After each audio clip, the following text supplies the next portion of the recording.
training for you to go on that road that will make it easy for you, because maybe if you are hearing him saying that you are going to bring people to your team, you may be scared that will pass you, so I will go out. Without you bringing people so you can make money, that's the mean you can make money. Yes, That's money from your online.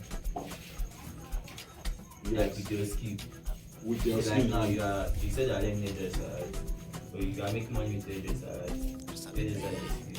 so you can make money with your you will be pointing everywhere. So yeah.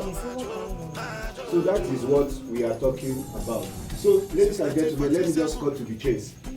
Assignment. Let me summarize what we have said. It's 2-in-1 business.